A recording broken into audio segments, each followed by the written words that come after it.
Congrats on your little bump. Back off, baby. Just getting a little kiss. No. Like, we selectively remember that this is what the tabloids do to people, especially women, based on whether or not we like the person. Were you ever with Justin romantically at the same time as her? And he knows better than to be talking about the things that he does with Big Brother Puff on national television. Yes, I did. Can you show me real quick? You was like. The things that I need to do in my life don't have to do with But science. that's what You'd be surprised how much biology still comes up in my radio career every day. I'm like, what's an element? This comes up all the time. I don't have a radio career. Don't think that just because like I'm writing pop hits that I won't pop you in the motherfucking face. Like, now I don't want to talk about this. Most people probably know that Robert Downey Jr. has had a history of substance abuse. He was introduced to these substances by his filmmaker father and was given stronger substances that resulted in him becoming an addict. The problem followed him into adulthood and nearly ended his acting career following a series of arrests. From 1996 through 2001, he was arrested several times on charges related to illegal substances, and he went through drug treatment programs and spent time in the county jail and prison. Thankfully though, he managed to kick the habit once and for all in the early 2000s, but people have still brought up this topic over and over again. In an interview about the Iron Man movies, Robert was asked an extremely personal question about his family and their shared history of substance abuse. Now, this wasn't the point of the interview, and Robert was not impressed with this question. He said, "I'm sorry, what are we doing? Are we promoting a movie?" and then walked out. The interviewer then apologized, but it was truly an out-of-pocket question, and I'm glad Robert walked out. Later, speaking to radio host Howard Stern, Robert said he didn't have any regrets about walking out of the interview. "I just wish I'd left sooner," he said. Jerry Seinfeld is best known for playing a semi-fictionalized version of himself in the sitcom Seinfeld, which he created and wrote with Larry David. Now, in 2007, Larry King had Jerry on his show, and at the time Jerry was filming for the B movie and he was promoting it during filming. However, Larry asked Jerry a question about his sitcom that didn't go over too well. "You gave it up, right? They didn't cancel you, you canceled them," Larry asked. Now, Jerry did not appreciate this and sat there and stared at him with a dumbfounded expression before shooting back. "You're not aware of this? You think I got cancelled? Are you under the impression that I got cancelled?" asked Jerry, his voice rising. Larry then sensed that Jerry was behaving rather sensitively to the question. "Have I hurt you, Jerry?" he asked, and Jerry went off by saying, "I thought it was well documented. Is this still CNN? Yeah, no, I went off the air. I was the #1 show on television, Larry. Do you know who I am? 75 million viewers, the last episode." Wow, yeah, he really put him in his place. Then in 2014, Samuel L. Jackson was doing an interview with KTLA Sam Rubin, who asked Samuel what the reaction was to his Super Bowl commercial. Now, the problem was Samuel didn't do the commercial, it was another actor, and Sam got it wrong. Sam looked off camera as he realized his mistake, and Samuel called him out saying, "You're the entertainment reporter for the station, and you don't know the difference between me and Lawrence Fishburne. That must be a very short line for your job outside there," he said. Now, he then went on a tangent for about 2 minutes, calling out the reporter, and Sam apologized profusely. Later, Sam issued an apology saying, "I indicated to Samuel that I'd seen him during the Super Bowl, and he thought I had confused him with the commercial Lawrence Fishburne had done for a car company. Of course, a Captain America ad had also run during the Super Bowl, but I immediately felt so dumb I didn't bring that up, and he gave me the slacking that was well deserved," the reporter said. He then apologized further by saying, "I pride myself on the fact that unlike a lot of people who do this kind of work, more often than not, I really do know what I'm talking about, but I didn't 30 minutes ago, and I'm really embarrassed about it, and I very much apologize to Samuel L. Jackson and anyone else who was offended for what was a very amateur mistake." Then in 2011, Mila Kunis and Justin Timberlake were at a press conference in Moscow to promote their film Friends with Benefits.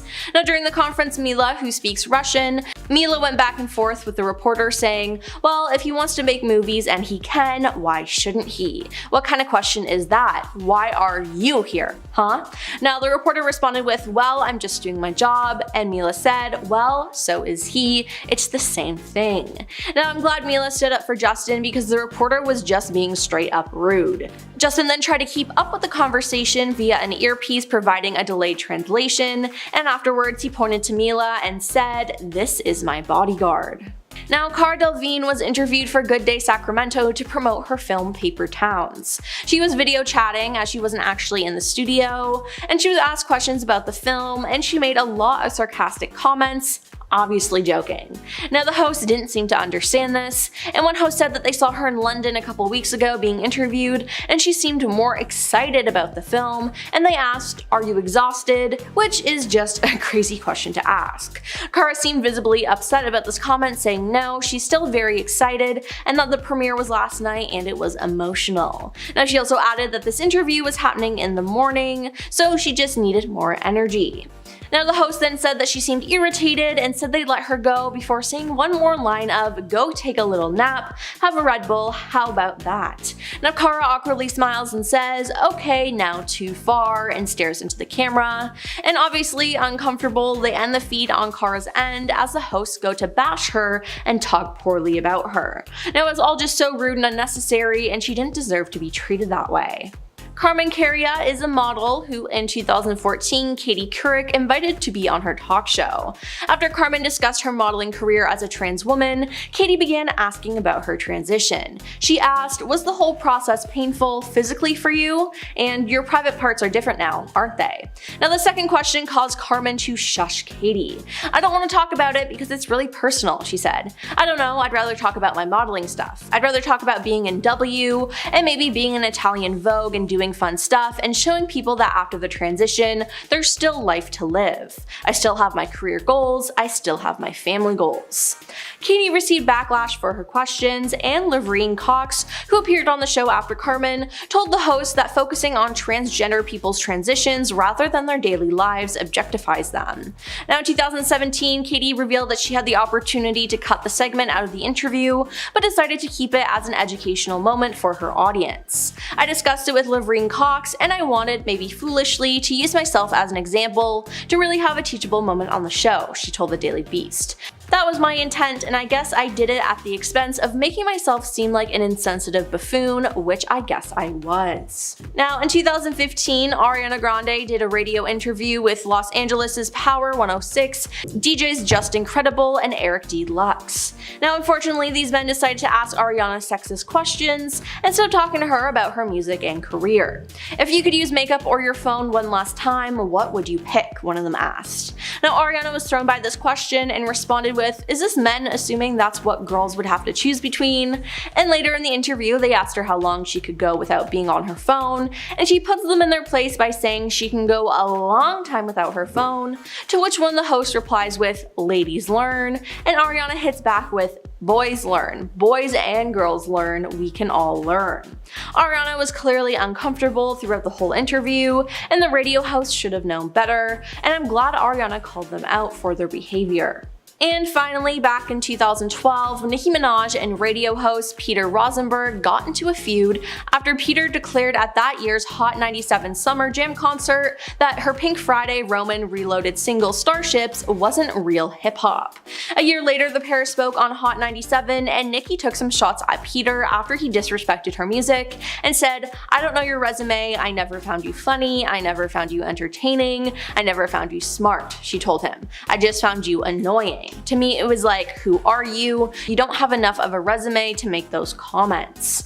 Now this didn't really matter though, because later Peter tweeted that Nicki's boyfriend threatened him and that he still stands by his comments, claiming that Nicki overreacted. "She's had a lot of good moments, Starships ain't one of them, and it represents the opposite of real hip-hop," he explained. Just a couple weeks ago, Sabrina Carpenter ran screaming from the stage after she was standing a little too close to some pyrotechnics. The singer was at San Francisco Francisco's Outside Lands Festival on August 10th to perform some of her hits. The show was a massive success, featuring some really great performances, but I guess they missed one pretty important detail in rehearsal: how far away Sabrina should stand from the platform when the pyrotechnics go off. The star genuinely seemed scared for her life after the fireworks started going off all around her, to the point where people wondered if something was seriously wrong. It's unclear in videos if she was hit by a firework or simply was just surprised by them. Hopefully it's the latter. John Travolta said Idina Menzel's name wrong one time and it lives rent-free in my head. But where did Travolta say her name wrong? In an interview? On a red carpet? No, he did it while presenting at the Oscars,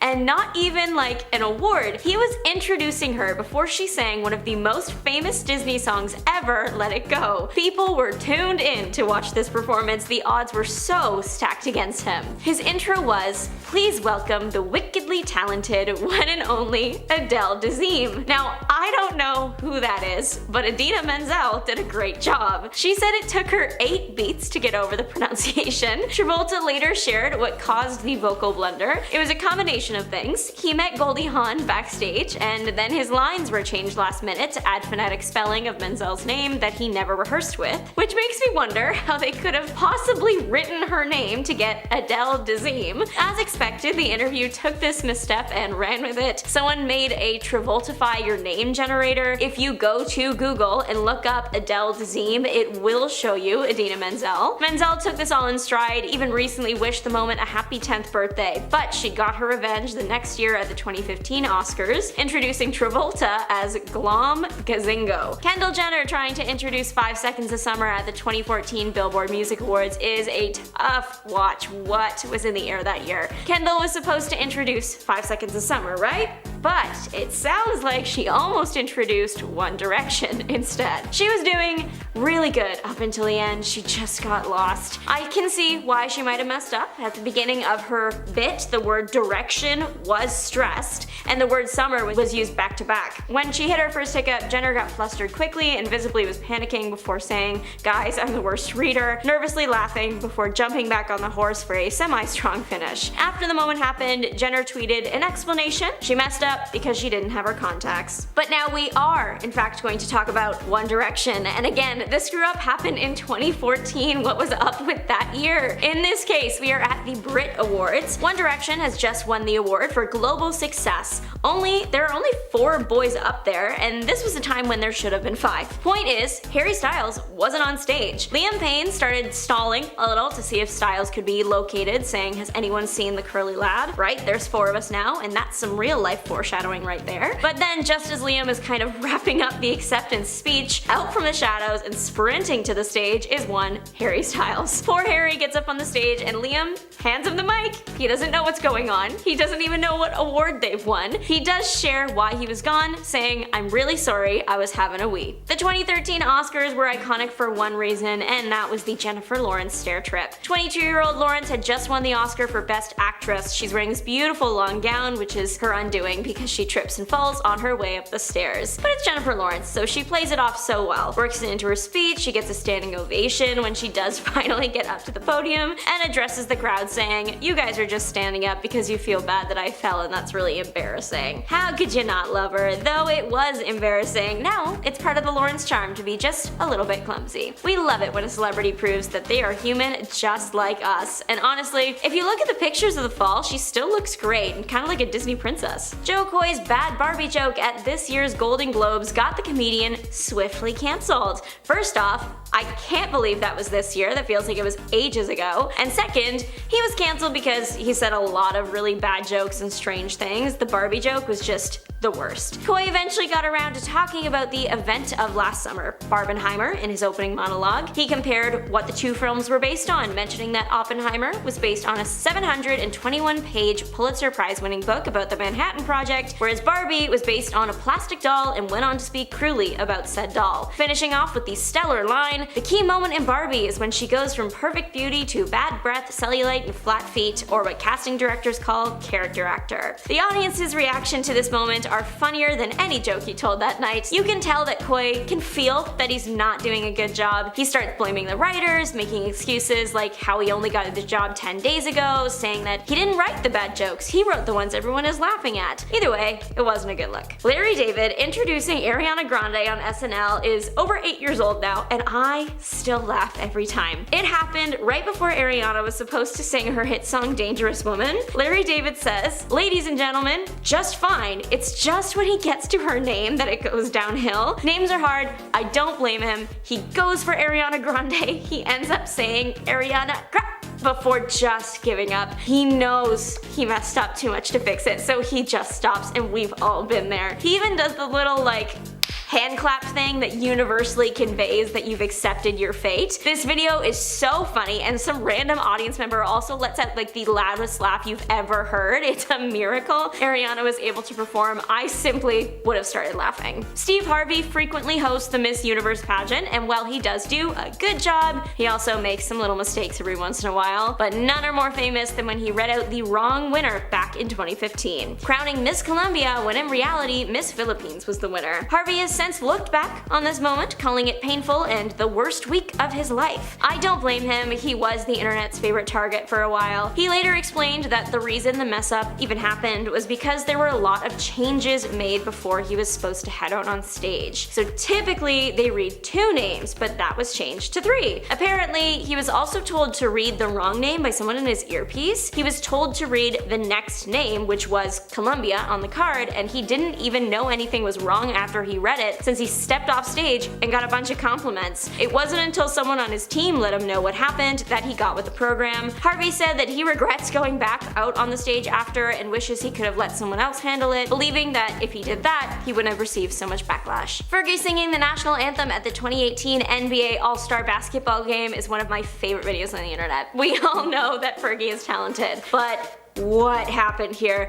She was so into it, and if you look at the players' faces, they are all trying so hard not to laugh. It's really painful. The Fergie edition of the anthem was received so poorly, she had to put out a statement saying, "I'm a risk taker artistically, but clearly this rendition didn't strike the intended tone. I love this country and honestly tried my best. I do personally want to know what the intended tone was, and I would love to see soundcheck." This moment was caught on live TV, but it's now immortalized in a children's book too. The book is called The Ferg-American National Anthem, A Civic Story, and it's highly encouraged that the reader listen to Fergie's anthem while reading. Eerily similar to the Miss America moment was the La La Land debacle from the 2017 Oscars. Warren Beatty and Faye Dunaway were up presenting the award for Best Picture that year and called out La La Land as the winner, but that was not true at all. Moonlight really won the award. It was extremely confusing, and though it only took a couple minutes to fix the mistake, the damage was done. After the event was over, the reason why the mistake happened came out. The Oscars apparently have 2 sets of the cards that presenters would get, one on each side of the stage. Emma Stone had just won Best Actress in La La Land, so one card was out, but the other Best Actress card was still active, and that one was handed to Warren and Faye by mistake. That's why Warren took so long to announce the award and looked at the card so many times. He could see that it said Emma Stone in La La Land and was just really confused by it. Luckily, they caught it though. 10. Khloe Kardashian. The Kardashian clan have tried many tactics over the years to increase their never-ending flow of cash. Well, big sister Khloe decided that she wanted to do something outside of keeping up with the Kardashians while still being her real and authentic self. So an online media outlet called FYI greenlit a talk series starring Khloe and her celebrity guests indulging in adult beverages while being interviewed and called it Cocktails with Khloe. But it's with a K because they're Kardashians, get it? She essentially created an environment where she could be paid to drink all day and chat with her friends, which is exactly what the show became. Unable to secure A-list celebrities, she forced her family to appear on the show along with several of her reality star friends, and some of her sisters even forced their friends to appear on the show, like Snoop Dogg and Chrissy Teigen. Khloe acted as the producer of the series and would regularly clash with basically everybody on staff about what direction the show should go in and how things should be done. The drama combined with the behavior of Chloe behind the scenes caused them to cancel the show, releasing only 14 episodes of their planned 23. Number 9. Nick Cannon. Nick has been the energetic, lovable host of several game shows and series over the years, bringing a sense of joy to every room he was in. So it only made sense that Nick would be given a chance to host his own talk show in 2022. The Nick Cannon Show was brought to air and featured a fun mix of music, comedy, sketch, game, and celebrity interviews. Unfortunately, once Nick was given his own platform rather than a hosting gig, people were not receptive. The show wasn't bad per se, but compared to the energy that the world was used to from Nick, it was underwhelming to say the least. He followed the talk show beats step by step, and despite trying to spice things up a little bit with music and skits, the show just failed to capture the right audience. It was taken off the air after only one season, and he now spends his days trying to remember which of his 12 kids is which. Like a little family game of guess who. Number 8. Lily Singh. Lily got her start on YouTube in 2010, but quickly became a very successful woman both in film and on television, being casted in projects like Bad Moms, Ice Age, and Dr. Cabby. In 2019, Lily was offered the chance to host her own late night talk show, A Little Late with Lily Singh. The show was meant to be a follow-up to the popular show Last Call with Carson Daly, with Chrissy Teigen being offered the job at first, but she turned down NBC and they then offered the job to Lily. The moment the show premiered, things started going downhill fast. While fans of Lily were tuning in and loving it, anyone else on the planet was just annoyed, confused, and a little bit angry. The first episode has been summarized by thousands of reviews, this is not just me, as white men bad, Lily is bi, end of show. That's it. Her show received massive amounts of hate, quickly garnering a 1-star review out of 10 on IMDb. That's something I have literally never seen while researching a topic. The hate continued towards Lily for 2 more seasons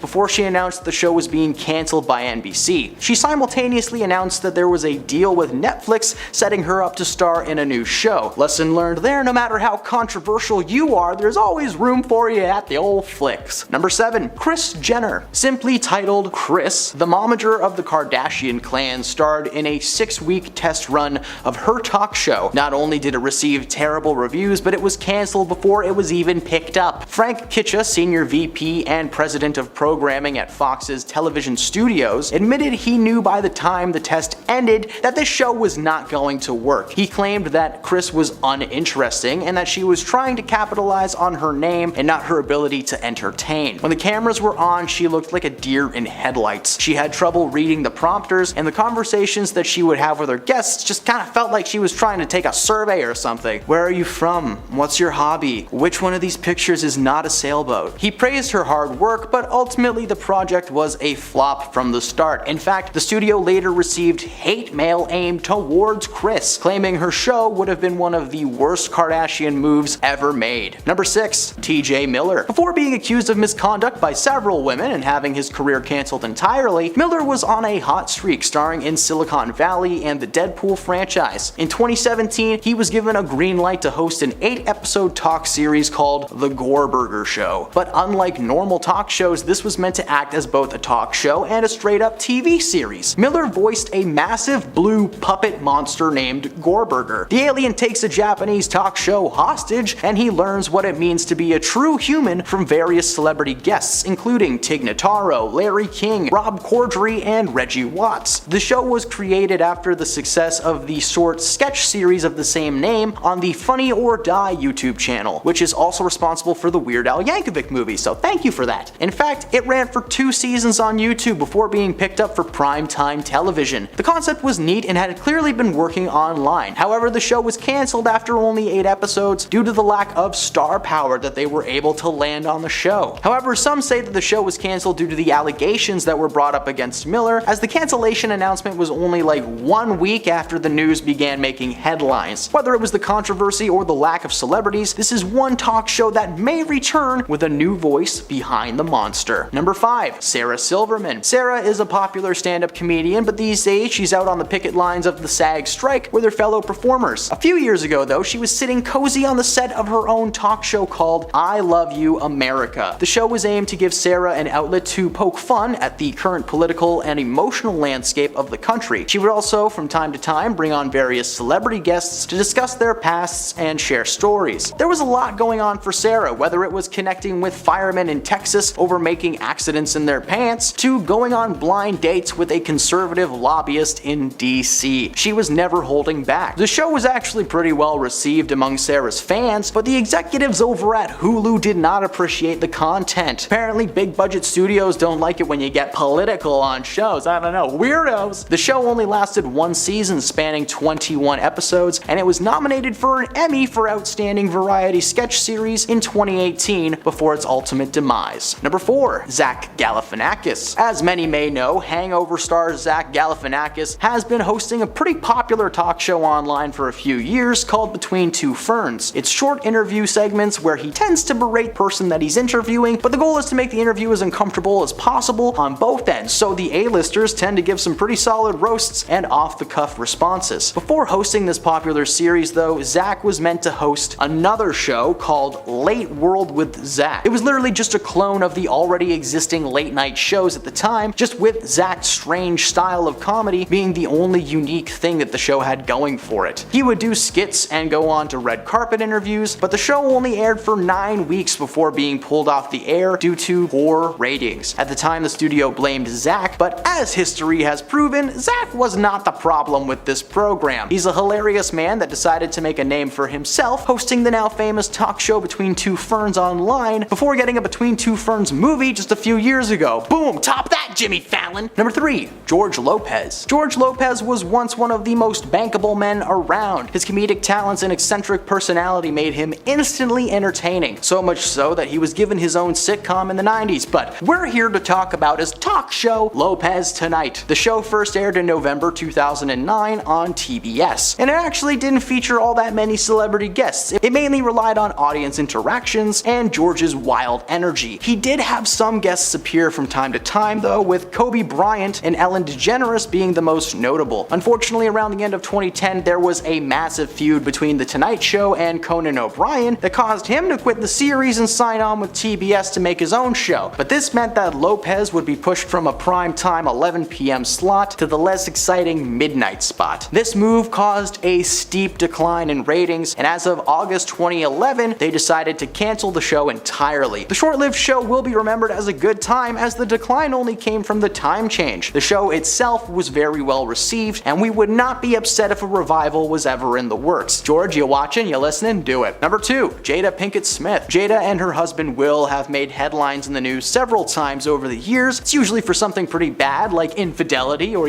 face smacking. But earlier this year it was announced that her Facebook talk show Red Table Talk was going to be cancelled following several years online. The decision was made following the distribution company's shift to no longer produce independent content. Despite having a pretty solid slew of guests, the topics tended to drift into the too much information territory, with her sit down with her husband Will Smith being one of the more revealing episodes. The show featured Jada, her mother Adrienne Banfield Norris, and her daughter Willow Smith discussing various topics, with mom Jada being the main host when it came time to the more heavy one-on-ones. Jada herself has been shaded in controversy over the past few years, as more infidelity rumors seem to be brought up more and more and more. Oh, my phone's buzzing. Oh, look, it's an infidelity rumor. Her show was taken off of the internet, and despite trying to find a new home somewhere else, it's looking like the show is never gonna see the light of day again. And at number 1, Queen Latifah. Queen Latifah has a long history in the world of film and television, getting her big break in the film Jungle Fever before starring in a massive slew of successful TV shows and big blockbuster projects like Hairspray and Chicago. In 2014, Sony Pictures Television greenlit a revival of a talk show that Queen Latifah had already attempted in the early 2000s. Now feeling that her name was big enough to pull in viewers, a daytime talk show was developed. The show acted as more of an Oprah-style series rather than a desk-in-chair like most late-night shows. The interviews varied from celebrity guests to political figures to musicians. One segment of the show even saw her doing outreach in various communities across the United States. Unfortunately, the show only lasted for 2 seasons before being cancelled due to low ratings. Despite the cancellation, Latifah was very positive about the whole situation, thanking anyone and everyone who came on the show to make her day, and everyone else is just a little bit brighter. Who knows, maybe in a few more years they will revive this show again. Third time's the charm. Number 10. Piers Morgan. Piers Morgan has always divided TV audiences, but he gained new notoriety after taking on the Duchess of Sussex. The host of Good Morning Britain abruptly left the show from broadcaster ITV after questioning whether Meghan Markle was being truthful when she told Oprah Winfrey that she had dark thoughts of self-harm before stepping back from her duties as a member of the royal family. Morgan's comments sparked a backlash and triggered an investigation by Ofcom, the country's media regulator, which received a record 57,100 complaints about his remarks. Despite leaving the show just drenched in shame, he did try to keep his career going by moving to another news source, only that one's more like one of those online news sources, you know the ones I'm talking about. Number 9. Chris Harrison. Chris was a longtime host of the popular reality show The Bachelor and its female counterpart The Bachelorette. Chris was forced to permanently exit the show after coming under fire earlier this year for defending a contestant's past racist behavior. Harrison, who has hosted the popular franchise for almost 20 years, stepped aside from his role in February after he defended former Bachelor contestant Rachel Kirkconnell, who was shown in photos attending an antebellum plantation-themed fraternity formal in 2018. Harrison made the comments defending Kirkconnell during an extra interview with former Bachelorette Rachel Lindsay. In his interview with Lindsay, Harrison expressed sympathy for Kirkconnell and implied that the criticism directed against her was unfair because the photos were from the past. When Lindsay said it was not a good look that Kirkconnell attended a party celebrating the antebellum South, a time period when slavery was still present, Harrison said, "Well, Rachel, is it a good look in 2018 or is it not a good look in 2021? Because there's a big difference."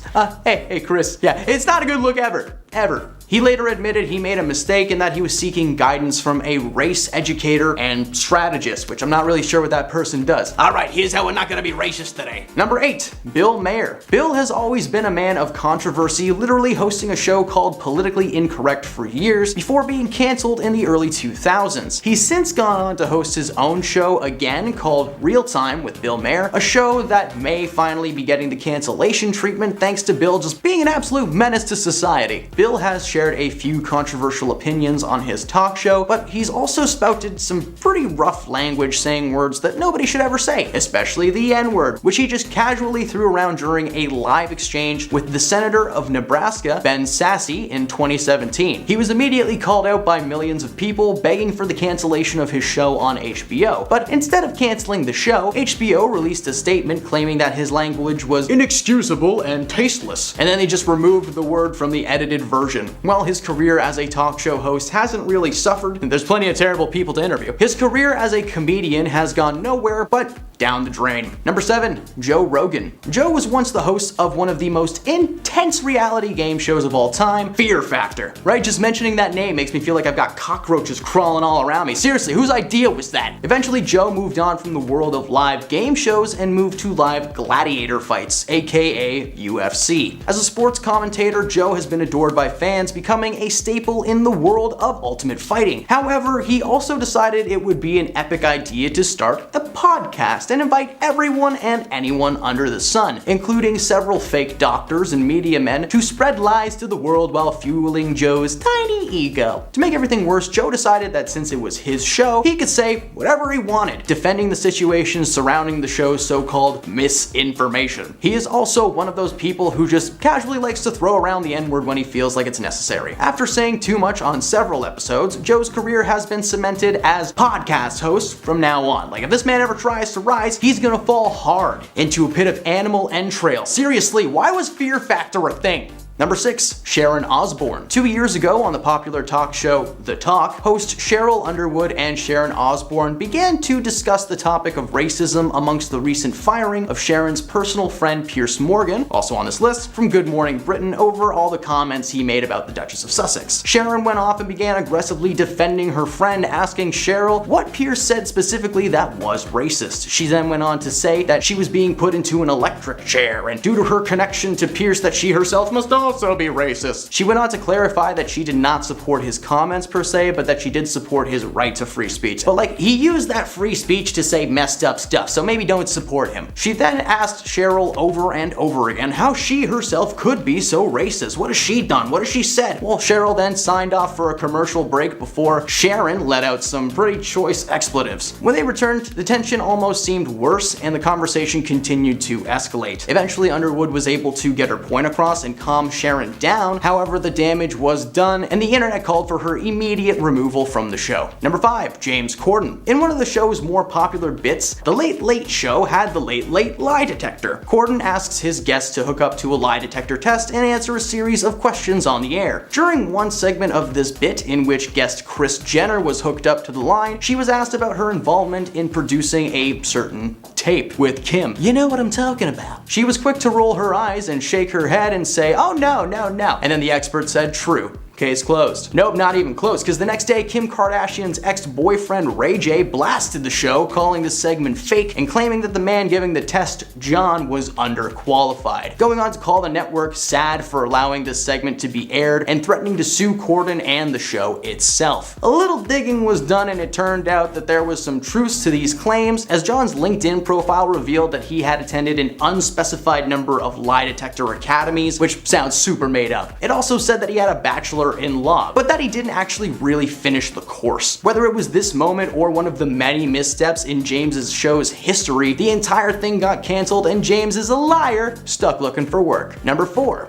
Ellen DeGeneres. Ellen had one of the most successful daytime talk shows of all time until 2020. Her show became overwhelmed with accusations of toxic work environment from former employees. They were claiming that Ellen's happy exterior was nothing more than a fake facade put in place to keep the audience on her team. A small bit of proof came when she accused 50 Shades of Grey actress Dakota Johnson of not inviting her to a birthday party a few months prior. Dakota reminded her that she had in fact sent an invitation but received a notice from producers that she did not want to attend. Fans began questioning this awkward moment and the cracks in her appearance started getting bigger and bigger. Eventually an article was released containing testimonies from several former employees, and there were just too many stories for this thing to be made up. Ellen canceled herself by denying every single thing that she was being accused of, and instead of acknowledging her faults and missteps as a boss, she didn't respond as you may think with like a public apology though. Instead, she was forced to cancel both herself and her show amid the controversy and has since been on a hiatus. Number 3. Howard Stern. Stern may have just been one of the best talk show guests in the 1990s and the early 2000s. While he's still stellar when he actually allows someone to interview him, he particularly rocked it when he was at his most outrageous. This is because he'd come on and just take over. For instance, his favorite guy was Jay Leno. Today we're going to talk about one instance specifically on the Jay Leno show. Jay sat back as one of his guests attacked Howard's longtime co-host Robin Quivers during a segment on his show for her allegiance with the shock jock. Not only did this anger Robin, but Howard was irritated. Howard has accused Jay Leno of stealing his bits from his radio show, as well as a host of other problems. In fact, he has publicly called Jay a crook numerous times, even on his own talk show, which is kind of what landed him on this list, and his hatred for such a universally loved man most certainly made an impact on his status as a radio celebrity. He still has a podcast to this day, but thanks to him sitting behind the microphone all the time, the world just kind of moved on. Number 2. Charlie Sheen. Charlie rose to fame in the early 80s after starring in a slew of cult classic flicks like Red Dawn, The Boys Next Door, and Ferris Bueller's Day Off in a brief but memorable cameo. He fell into the mainstream in 2003 when he began playing the character Charlie Harper in the hit sitcom 2.5 Men. It was so good that even just mentioning it got that theme song stuck in your head. Anyway, sorry. However, in 2009 he was arrested for attempting to harm his wife Brooke Mueller on several occasions, and at the time of the arrest both parties had been indulging in adult beverages, with Sheen becoming enraged beyond control. Following this, a restraining order was placed prohibiting Sheen from being within 100 feet of both Brooke and their kids. Despite all the controversy, Charlie was later seen doing press for an upcoming movie on the Today Show when the interviewer asked Charlie what was behind his sudden behavior, claiming that he was being perceived as an angry and erratic man. Sheen responded with, No, it's my passion, before he launched into a no snow-fueled tirade. He claimed his brain functioned within a separate realm to ours. Charlie's interview was defensive to say the least, with his energy just being weird and aggressive the entire time. Ever since then, Charlie has maintained a strange air of arrogancy towards himself, because he still thinks he's the king of TV and like winning, when in reality this is probably the first time you've heard about him in a while. And at number 1, Tom Cruise. Now, it's one thing to be asking people to join your church all the time, whatever, it's not a big deal, but Tom's behavior as a member of society has been rough to say the least. Following the announcement that he was engaged to Katie Holmes in the early 2000s, Tom appeared on an episode of The Oprah Winfrey Show that has gone down in history as one of the most chaotic TV interviews of all time. From the moment he walks on stage, he has this strange energy. He's oddly excited, like he just got told the best news in his entire life. He throws his arms up in the air, he rubs Oprah's shoulder like she's a lamp and he's trying to summon a genie. Tom jumped up on her couch, grabbed her hands over and over again. She couldn't even get her questions out that she had for him because he was just being so chaotic. Eventually, Oprah was like, whatever, just bring Katie out. And then the cameras followed Tom as he ran around the studio all Paranormal Activity style. The moment cemented Tom as a man with many hidden personalities. And while it hasn't really affected his work as an actor, ever since that day, whenever he is brought in for press or any kind of interviews, all entrances and exits must be locked at all times. At number 10, Kris Jenner. Simply titled Kris, the momager of the Kardashian clan, starred in a 6-week test run of her talk show. Not only did it receive terrible reviews, but it was canceled before it was even picked up. Frank Sisha, Senior VP and President of Programming at Fox TVS, admitted he knew by the time the test ended the show was not going to work. He claimed Jenner was uninteresting, trying to capitalize on her own name, and didn't have the ability to entertain. When the cameras were on, she looked like a deer in headlights, she had trouble reading the prompter, and the conversations she would have with her guests almost felt like she was trying to take some kind of survey with the most basic questions like, where are you from and what's your hobby? He did praise her hard work, but ultimately the project was a flop from the start. In fact, the studio later received hate mail aimed towards Kris, claiming her show would have been one of the worst moves for the Kardashian family ever.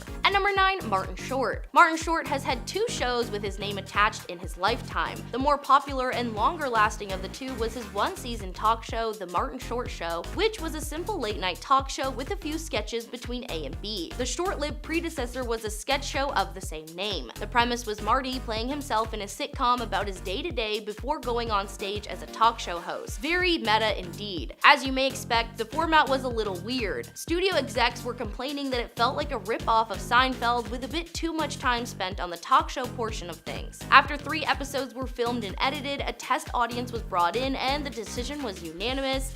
It sucked. At number 8, Jada Pinkett Smith. Jada and her husband Will have made headlines in the news several times over the years, usually for something bad like infidelity or face smacking, but earlier this year it was announced that her Facebook talk show, Red Table Talk, was going to be canceled following several years online. The decision was made following the distribution company's shift to no longer produce independent content. Despite having a pretty solid slew of guests, the topics tended to drift into the too much information realm, with her sit down with her husband Will Smith being one of the most revealing episodes. The show featured Jada, her mother Adrienne Banfield Norris, and her daughter Willow Smith discussing various topics, with mom Jada being the main host when it came time to the heavy one-on-ones. Jada herself has been shaded in controversy over the past few years as infidelity rumors seem to be brought up more and more. Her show was taken off the internet, and despite trying to find a new home elsewhere, it's looking like the show will never see the light of day again. At number 7, Sarah Silverman. Sarah is a very popular stand-up comedian. These days, she's out on the picket lines of the SAG strike with her fellow performers, but a few years ago, she was sitting cozy on the set of her very own talk show called I Love You America. The show was aimed to give Sarah an outlet to poke fun at the current political and emotional landscape of the country. She would also from time to time bring on various celebrity guests to discuss their past and share stories. There was a lot going on for Sarah, whether it was connecting with firemen in Texas over making accidents in their pants, or going on a blind date with a conservative lobbyist in DC. She was never holding back. The show was actually pretty well received among Sarah's fans, but the executives over at Hulu did not appreciate the content of the show. Apparently, big budget studios don't like it when you get politics involved. The show only lasted 1 season, including 21 episodes, and it was nominated for an Emmy in 2018 for Outstanding Variety Sketch Series before its untimely demise. At number 6, TJ Miller. Before being accused of misconduct by several women, Miller was on the hot streak, starring in Silicon Valley and the Deadpool franchise. In 2017, he was given a green light to host an 8-episode talk series called The Gorburger Show, but unlike normal talk shows, this was meant to act as both a talk show and a straight-up TV series. Miller voiced a massive blue puppet monster named Gorburger. The alien takes a Japanese talk show hostage as he learns what it means to be a true human from various celebrity guests, including Tig Notaro, Larry King, Rob Corddry, and Reggie Watts. The show was created after the success of the short short sketch series of the same name on the Funny or Die YouTube channel. In fact, it ran for 2 seasons on YouTube before being picked up for television. The concept was neat and had clearly been working online. However, the show was canceled after only 8 episodes due to the lack of star power they were able to land on the show. Some say the show was canceled due to the allegations brought against Miller, as the cancellation announcement came only 1 week after the news began to make headlines. At number 5, Khloe Kardashian. The Kardashian family have tried many tactics over the years to increase their never-ending flow of cash. Like when Khloe decided she wanted to do something outside of keeping up with the Kardashians while still being her real authentic self. An online media outlet called FYI greenlit a talk series starring Khloe and her celebrity guests indulging in drinks while chatting, calling it Cocktails with Khloe, but with a K of course. She essentially created an environment where she could be paid to drink and chat with her friends, which is exactly what the show became. Unable to secure a list of celebrities, she forced her family to appear on the show along with several of her reality star friends, and some of her sisters even forced their friends to appear, like Snoop Dogg and Chrissy Teigen. Khloe acted as a producer of the series and would regularly clash with basically everyone on staff about what direction the show would go in. The drama, combined with the behavior of Khloe behind the scenes, caused them to cancel the show, releasing only 14 episodes of the planned 23. At number 4, George Lopez. George Lopez was once one of the most bankable men around. His comedic talents and eccentric personality made him instantly entertaining, so much so that he was given his own sitcom in the 90s, but we're here to talk about his talk show, Lopez Tonight. The show first aired in November 2009 on TBS. It actually didn't feature all that many celebrity guests and mainly relied on audience interaction and George's wild energy. He did have some guests appear, with Kobe Bryant and Ellen DeGeneres being the most notable. Unfortunately, at the end of 2010, there was a massive feud between The Tonight Show and Conan O'Brien that caused him to quit the series and sign on with TBS to create his own show. This meant that Lopez would be pushed from a primetime 11 p.m. slot to the less exciting midnight spot. This move caused a steep decline in ratings, and as of August 2011, they decided to cancel the show entirely. The short-lived show will be remembered as a good time, as the decline only came from the time change. At number 3, Sharon Osbourne. A couple of years ago on the popular talk show The Talk, host Cheryl Underwood and Sharon Osbourne began to discuss the topic of race. They were talking about the recent firing of Sharon's personal friend Piers Morgan from Good Morning Britain over a series of comments he made live on air. Sharon went off and began aggressively defending her friend, asking Cheryl what Piers said specifically that was racist. She then went on to say that she was being put in an electric chair, and due to her connection to Piers, that she herself must agree with his statements. She went on to clarify that she did not support his comments per se, but she did support his right to free speech, but he used that free speech to say offensive things, so maybe don't support him. She then asked Cheryl over and over again what she had done wrong. What has she done or said? Cheryl then signed off for a commercial break before Sharon let out some choice expletives. When they returned, the tension almost seemed worse and the conversation continued to escalate. Not long after the altercation, Sharon was asked to exit the show to avoid further backlash. At number 2, Jay Leno and Conan O'Brien. In 2004, NBC announced that late-night host Conan O'Brien would be taking over as the full-time host of The Tonight Show, replacing Jay Leno in 5 years' time. When those 5 years passed and it was time to upgrade, NBC did not want to lose Leno to another network, so they gave him his own talk show in a primetime spot. The Jay Leno Show failed to capture an audience, and The Tonight Show with Conan O'Brien was not an instant rating smash. By the early 2010s, NBC had dismissed Conan and threw Jay back into the fold. Then Jay became public enemy number 1 because people thought he was the reason Conan lost his job. Oprah invited Leno to come onto the show to share his side of the story, and he didn't do much to save face. He wrote the entire thing off as a dramatic mess and then decided to play the victim card, claiming he felt sucker punched by backlash. He also admitted that when he announced his eventual resignation, that he was 100% lying to everyone's face. He then argued very passive-aggressively that NBC was right because under Conan's poor ratings, it marked, in his words, the first time in 60 years of The Tonight Show that it would have lost money. A poll was conducted on Oprah's website, and the consensus was that 96% of the audience hated Leno and missed Conan. Eventually, Leno was replaced by Jimmy Fallon, and Conan's show, Conan, was a massive hit. And at number 1, Lilly Singh. Lilly got her start on YouTube in 2010, but quickly became a very successful woman both in film and on television, being casted in projects like Bad Moms, Ice Age, and Dr. Cabby. In 2019, Lilly was offered a chance to host her own late-night talk show, A Little Late with Lilly Singh. The show was meant to be a follow-up to the popular show Last Call with Carson Daly, with Chrissy Teigen being offered the job at first,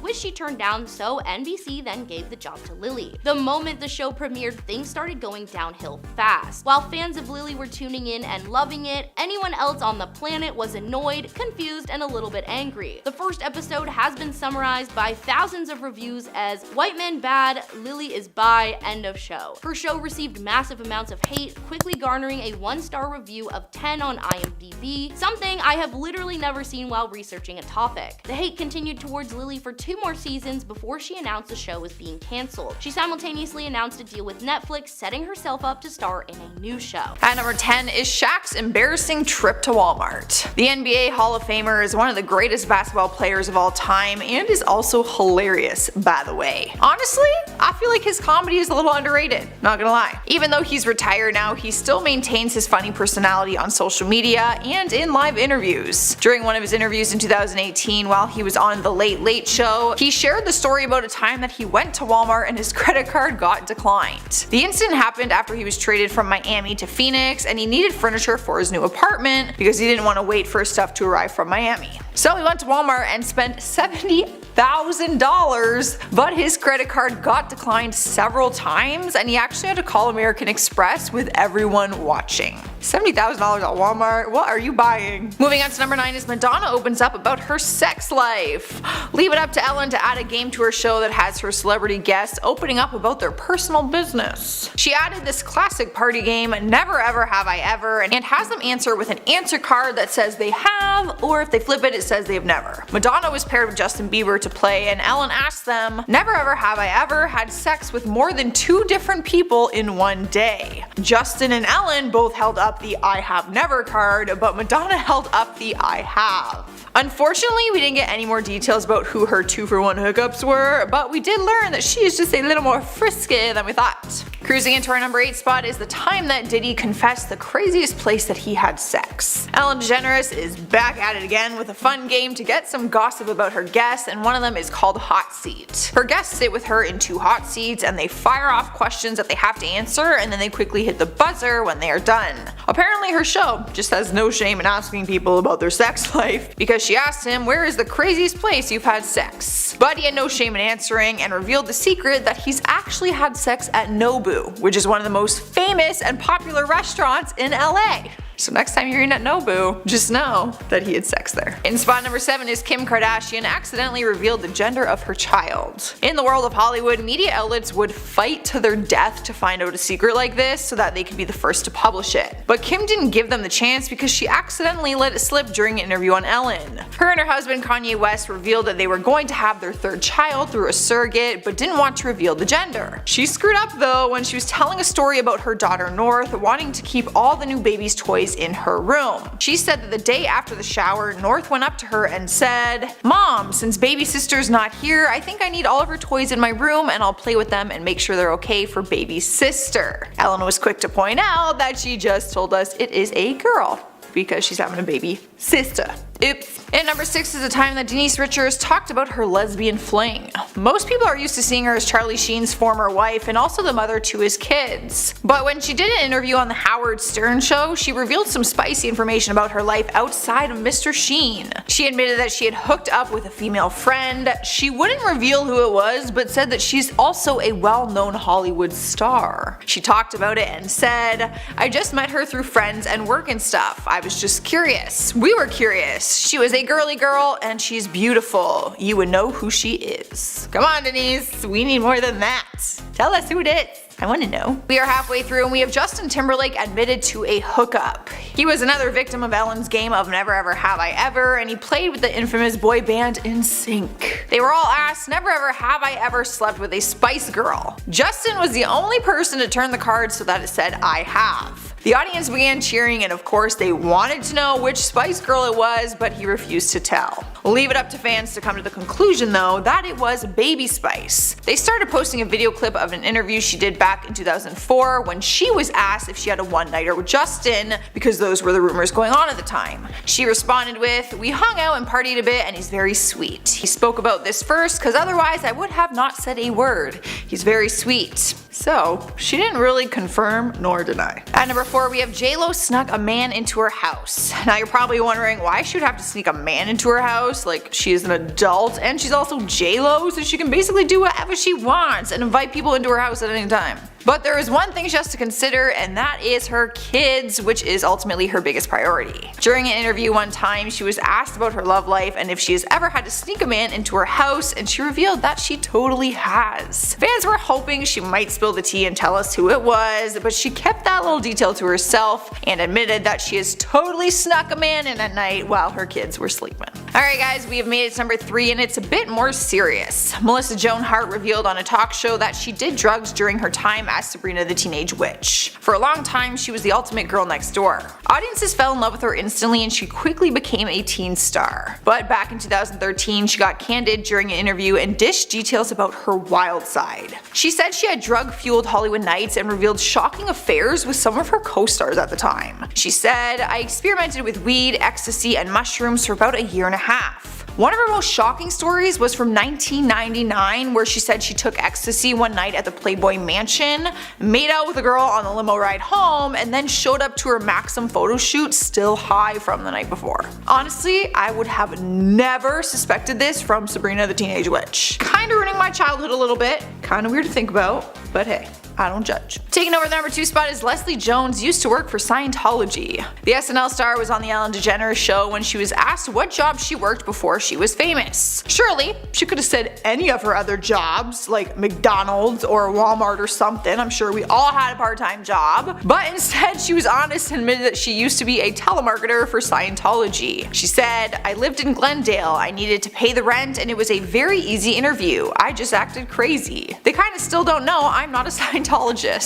She cracked a joke to the camera and apologized to other Scientologists out there for revealing things. But she seemed to have no problem revealing the secret, despite all the controversy around the religion. In our number 1 spot is Holly Madison revealing dark secrets about Hugh Hefner. Many people would love to know all the juicy details of what really went on in the Playboy Mansion when Hugh Hefner was still with us. But thanks to his former girlfriend Holly Madison, we do. After being his number 1 girlfriend in the house and dating him for 6 years, she decided to write a tell-all book called Down the Rabbit Hole back in 2015. The book exposed their age difference in the relationship and just everything that came along with it. She then went on to do some talk shows where she talked about personal experiences in their sex life, saying they used to engage in group sex in his bedroom, and also admitted to the wild parties that they had at the house, claiming that some of the girls would actually be drugged at the party and then taken advantage of. Some of her claims were pretty serious, and her former playmate said that she was lying and actually did not defend her statements. So basically, it's if you believe her or not. At number 10, Hugh Grant. Hugh was once banned from The Daily Show after having a really bad interview that really affected the show's host because the actor was being so rude. Jon Stewart, the former host of The Daily Show, said in an interview that Hugh Grant was the absolute worst guest he'd had on the show. He spoke about how when Hugh was on to promote his film Did You Hear About the Morgans, Hugh was making a huge scene backstage and was just being really mean and annoying to the people who were working on set. Apparently, Hugh was allegedly going around saying that he had better places to be. He also got really upset about the clip that they played from the film, saying, quote, "What is that clip? It's a terrible clip," to which Jon replied, telling Hugh to make a better movie. You could really tell that Jon was fed up with Hugh and his attitude on the show. Jon went on to say that because of his poor experience with Hugh, he'd never have him back on his show. At number 9, Harmony Korine. I think it's an unspoken rule that when you're a guest somewhere, you should try to be on your best behavior. One person who really should have followed this rule is director Harmony Korine, who's best known for the movie Spring Breakers. There was once a time when Harmony made a number of appearances on The Late Show with David Letterman in the mid to late 90s. This was also during a time when Harmony was reportedly on a lot of drugs. Though he was a frequent guest on the show, his appearances just stopped all of a sudden, and no one really knew why until 2013 when Letterman revealed the truth as to why the director was banned from coming on the show. Apparently, Letterman caught the director going through Meryl Streep's purse one time, and that was just the last straw for the late night host. When talking about this fateful event, Letterman said, quote, "I went upstairs to greet Meryl Streep and welcome her to the show. I knocked on the door and she was not there. I looked around and saw Harmony going through her purse. True story. And so I said, said, "That's it, put her things back in her bag and get out," end quote. After that, Harmony was no longer welcome on the show and hasn't been back since. Before we carry on talking about these rude celebrities, why not take a moment to leave a like on this video if you're enjoying it so far, and while you're at it, consider subscribing to the channel to see more videos like this one. At number 8, Bobcat Goldthwait. I think this goes without saying, but don't go setting fire to things. Back in 1994, actor Bobcat Goldthwait was a guest on The Tonight Show with Jay Leno, and during his guest appearance, the actor decided to just randomly set fire to his chair. At the time, Jay thought this was just a spontaneous bit, but in reality, Bobcat came prepared for this as he brought lighter fluid and a lighter that was hidden up his sleeve. Luckily, the other guest who was there that night, Lauren Hutton, was quick on her feet and doused the flames with a cup of water. Jay, understandably, was very unhappy with all this and banned Bobcat from the show. Not only that, but the actor was also charged with arson for this stunt and was ordered to pay over $3,300 in fines, some of which went towards replacing the chair he set fire to. He literally damaged the set, and if that's not rude, then I don't know what is. At number 7, Piers Morgan. I feel like when a celebrity asks for something specific, it should be given to them. I'm not talking about anything material like demanding a cup of ice chips or something. I mean a specific request in reference to the way that they're treated. For actor Kelsey Grammer, he made a very specific request when he was doing an interview with Piers Morgan, and when that request wasn't honored, there was a falling out that led to the actor being banned from the show because of the drama. When the actor made a guest appearance on Piers Morgan Tonight back in 2012, he requested that a picture of his ex-wife not be shown. He's willing to answer questions about her, but just didn't want to have a photo of her to be aired. Well, Piers didn't exactly honor that request, and when a photo of the ex-wife was shown, Kelsey stormed off set. The actor's publicist said that Piers had to take accountability for his actions because Kelsey was so mad about the situation, but instead, Piers barred the actor from his show. That was pretty rude of him. At number 6, Gene Simmons. I think we can all agree that Gene Simmons is kind of outlandish. He's a guy with a lot of energy and no filter, so when it comes to interviewing him live, you never know what he might say, but you can only hope that it won't be too offensive.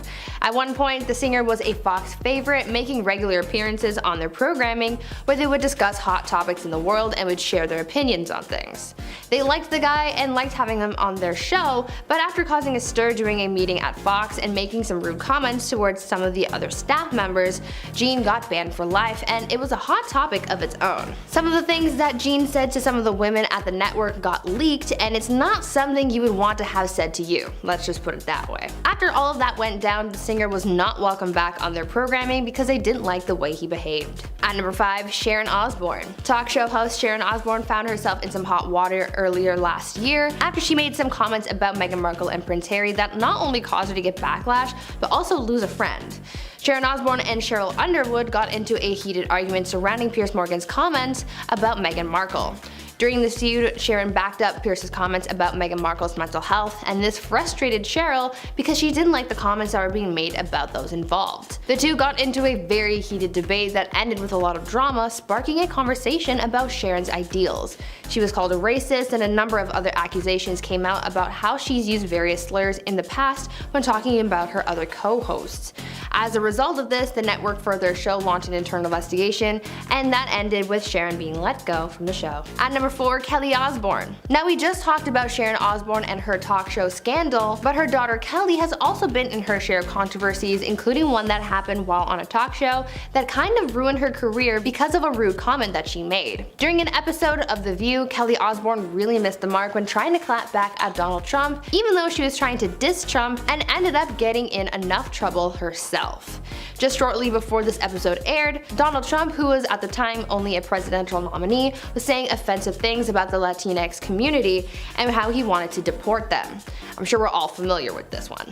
Well, in a very poor attempt at clapping back at Trump's racist comments, Kelly said, quote, "If you kick every Latina out of this country, then who's going to be cleaning your toilet, Donald Trump?" What Kelly was trying to do was defend the Latinx community, but rather than stand up for them, she ended up offending them even more, as her remarks were interpreted as saying that the Latinx community is only good for being housekeepers, as depicted in many racial stereotypes. After facing so much backlash and realizing the gravity of her words, Kelly issued an apology saying, quote, "I want to start by saying I always take responsibility for my actions. In this particular case, I will take responsibility for my poor choice of words, but I will not apologize for being a racist, as I am not." At number 3, James Corden. Recently, TV host James Corden found himself in some trouble with fans after his Spill Your Guts segment of his show started facing backlash. Fans were calling for James to take accountability after he made some comments about some Asian foods that he had on the show that some fans thought were offensive. Because the foods that they use in the Spill Your Guts segment are supposed to be ones that you wouldn't eat, the fact that some Asian foods like balut were used and called, quote, "disgusting," made a lot of people take to the internet to call for accountability and an apology from James Corden. Apparently, James had been making these types of comments about a lot of different Asian dishes on a few occasions, so some people have said enough is enough and even created a petition calling for the removal of the Spill Your Guts segment. At number 2, Mark Summers. When it comes to talk shows, sometimes you can never predict what's gonna happen.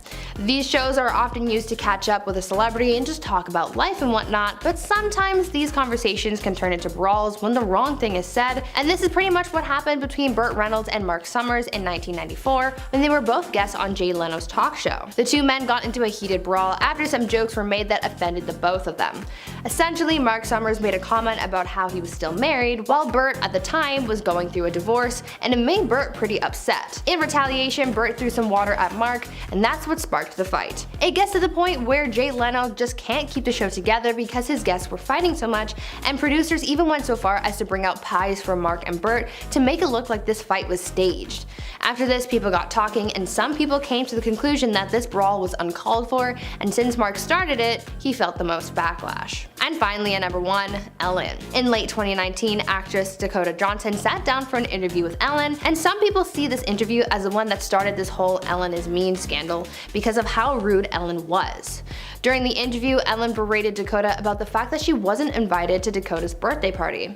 People saw this whole debate as incredibly unnecessary, but the part that people loved the most was how Dakota shut Ellen down. When Ellen said that she was mad for not being invited to Dakota's birthday party, Dakota in response said, quote, "Actually no, that's not the truth, Ellen, you were invited. No, last time when I was on the show last year, you gave me a bunch of crap about not inviting you, but I didn't even know you wanted to be invited," end quote. Dakota was even backed up by one of the show's producers who reassured Ellen that she was invited and that she just didn't show up because at the time, she claimed that Dakota's Malibu party was, quote, "a little too far for her." Dakota shutting Ellen down and not being made to look like the bad guy Ellen intended was great for fans, and following Ellen's cancellation, fans started to realize just how rude Ellen was.